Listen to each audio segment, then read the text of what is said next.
Hi అండి, welcome to my channel Parvathi ఆకిళ్ళ.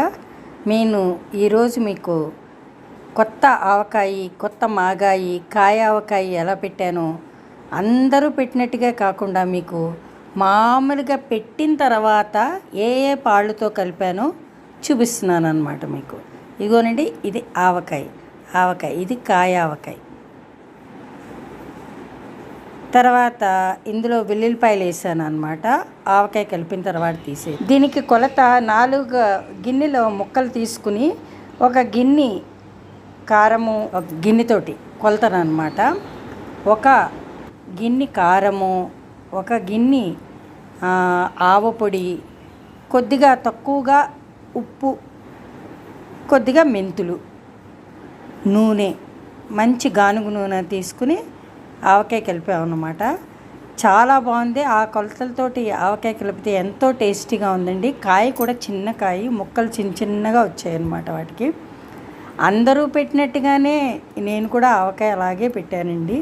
కాకపోతే ఏంటంటే ప్రొసీజర్ మీకు చూపించడానికి ఎన్నో వీడియోలు వస్తున్నాయి. ఎన్ని వీడియోలు అని పాపం మీరు చూడగలుగుతారు.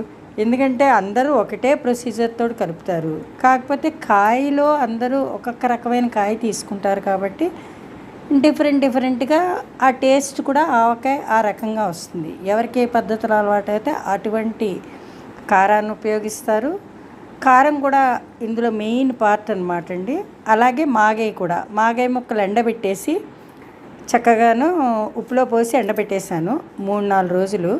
కొద్దిగా మరీ ఎండిపోకుండా చక్కగా ఉండంగా ముక్క, దాంట్లో మెంతులు ఆవాలు సమానంగా తీసుకుని ఒక గ్లాసు కొలతతోటి 2 గ్లాసుల కారం, 30 కాయలకి దగ్గరగా 3-4 గ్లాసులు చిన్న గ్లాసులు కారం పట్టిందండి.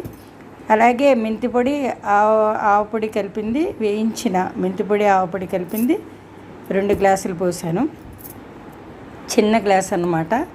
చాలా టేస్టీగా అనిపించింది. ఇంగు నూనె కాచి అందులో ఓటు ఉంటుంది కదా, మాగాయ ఎండబెట్టిన తర్వాత ఉన్న ఓటను కూడా అందులో కలిపేసి చక్కగా దగ్గరగా చేసి ఈ ఇంగు నూనె కాచి పోసాం కదా, అది దగ్గరగా అయిందనమాట.